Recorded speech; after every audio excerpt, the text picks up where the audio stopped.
以色列准备再次打击伊朗。在经历了2025年6月那场毁灭性的空袭后，伊朗的核设施遭遇重创。原本以为这会为中东带来安宁，谁也没想到，仅仅半年时间，局势再次恶化到失控边缘。摩萨德获取了一份重要情报：伊朗正在恢复弹道导弹生产设施，若不加以遏制，月产量可能达到3000枚。为了保证自己的安全，内塔尼亚胡计划与特朗普会面，商讨新一轮的对伊打击方案，进行崛起之师 2.0。那么中东的局势会如何发展？在重点转移至印太与加勒比海的情况下，美国是否会再次出手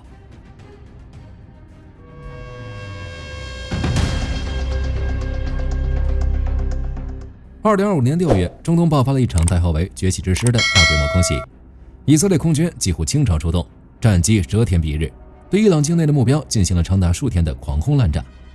紧接着，美国也没闲着，特朗普在6月21日晚高调宣布，美国实施了午夜之锤行动，成功打击了伊朗最核心的福尔道、纳坦兹和伊斯法罕3处核设施。当时的战果听起来非常辉煌。内塔尼亚胡在6月24日甚至还在电视上意气风发地宣布，我们消除了以色列的2大生存威胁，伊朗的核武器威胁以及伊朗的2万枚弹道导弹的威胁。那时候的感觉就像是凯旋而归，举国欢庆，大家都以为伊朗这下彻底残了，起码10年8年缓不过气来。但现实往往比战报要残酷得多。现在伊朗又开始对以色列造成新的威胁。根据 NBC 的爆料，他手里捏着一份来自以色列摩萨德的重要情报，这份报告的核心内容非常简单，却又极其致命。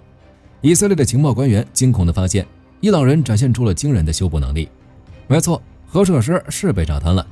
高精尖设备和大型工程确实一时半会儿起不来，但是制造常规弹道导弹的门槛可比造原子弹低多了。以色列官员担心伊朗正在重建今年6月遭美军轰炸的核浓缩设施，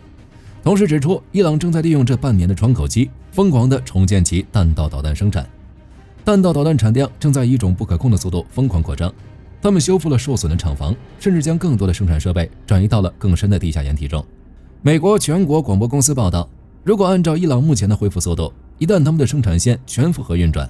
伊朗的弹道导弹月产量可能增至多达3000枚，平均可以日产100枚导弹，一年就能造出36000枚各型重型导弹。大量的弹道导弹将有助伊朗更好地防护核浓缩设施。兄弟们，一年36000枚是什么概念？这意味着平均每天有100枚新导弹下线。就算以色列拥有世界上最先进的铁穹、大卫投石所和箭式反导系统，面对这种数量级的大规模袭击，也绝对会过载崩溃。以色列人突然发现，他们虽然拔掉了伊朗的牙齿，但伊朗正在长出千万只爪子。这种常规火力的量变正在迅速引发质变，重新对以色列造成威胁。于是内塔尼亚胡坐不住了，准备叩响海湖庄园的大门。12月20日，美国全国广播公司披露了以色列总理内塔尼亚胡正计划前往美国佛罗里达州海湖庄园与特朗普会面，向特朗普汇报再次打击伊朗的方案。特朗普12月18日在被问及29日是否与内塔尼亚胡会面时表示，我们还没有正式敲定，但他希望见我。但以色列官员已宣布，双方将于12月29日会面。就火力军而言，这次会面并不只是一次例行外交安排，而是一场围绕是否再次动武的战略沟通。大家可能觉得奇怪，伊朗造导弹不是1天2天了，以色列至于这么大惊小怪吗？这就是我们要说的第一个反常点。以往以色列去美国告状，大多是为了核武器，但这次内塔尼亚胡把重点放在了常规武器上。他在此时此刻如此急迫地要见特朗普，甚至放风说可能再次打击伊朗相关设施，这说明以色列的安全红线已经被踩爆了。对于以色列来说，打击伊朗埋藏地下的导弹工厂难度比打击地面的雷达站大得多，这需要重型的钻地弹，需要持续的空中加油支持，需要全天候的卫星侦察。单靠以色列空军那种长途奔袭的打法，虽然能打，但很难做到斩草除根。所以内塔尼亚胡这次是带着破釜沉舟的决心来的，他实际上是在推动美国尽快做出战略选择，甚至希望美军提前进入决策链条。只是美军真的会动手吗？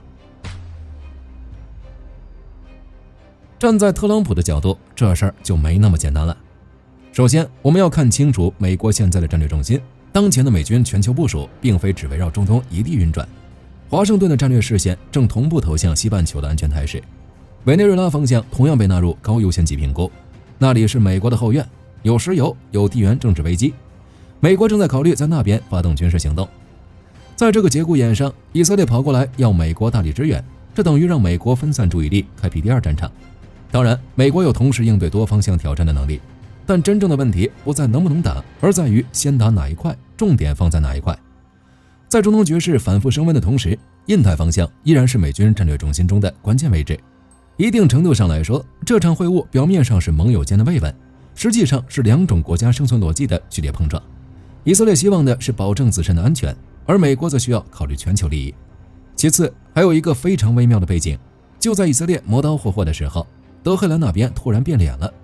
伊朗最近频繁释放信号，表达了恢复与美国外交谈判的意愿。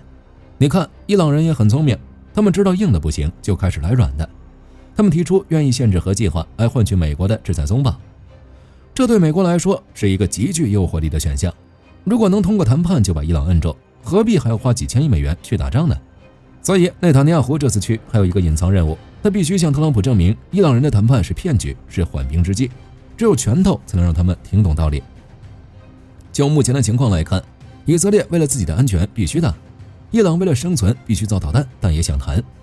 而美国当前的重点并不是中东，三方的诉求完全错位。海湖庄园的这场会晤结果如何还说不准。如果美国选择在中东动手，情况会如何发展？假如内塔尼亚胡真的说服了特朗普，或者以色列决定继续打伊朗，那么这场针对伊朗导弹设施的打击会是一幅什么样的图景？就火力军来看，这绝对不会是6月份那种全面轰炸了，这次将会是一场极其精准、极其暴力的精准打击。这次打击的重点将不再是核设施，而是伊朗革命卫队的导弹产业链。首当其冲的就是伊斯法罕周边的导弹组装厂，那里是伊朗导弹工业的心脏。其次是华拉巴马德附近的地下导弹库，那是伊朗藏家底的地方。还有最关键的是固体燃料生产基地，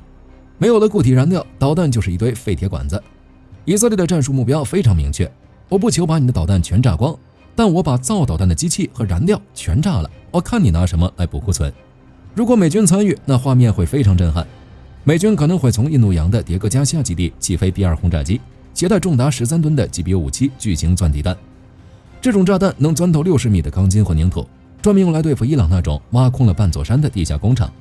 如果是以色列单干，那就会是一场教科书式的长途奔袭。以色列空军的 F-35I 会充当踹门的角色，利用隐身性能撕开伊朗残存的防空网。紧随其后的是挂满 GBU-28 钻地弹的 F-15I， 他们需要空中加油机的接力支持，穿越叙利亚或伊拉克的领空，在几千公里外投下炸弹，然后快速脱离。但别忘了，伊朗也不是吃素的。虽然6月份的空袭重创了他们的防空系统，但伊朗手里还握着大量的现役导弹，一旦开打，伊朗很可能会破釜沉舟。他们或许无法拦截以色列的战机，但他们可以向特拉维夫、海法以及周边的美军基地发射剩余库存的导弹，甚至他们会动用胡塞武装和黎巴嫩真主党这些代理人。这俩兄弟虽然被打残，不过在大哥的要求下，大概率也会出手。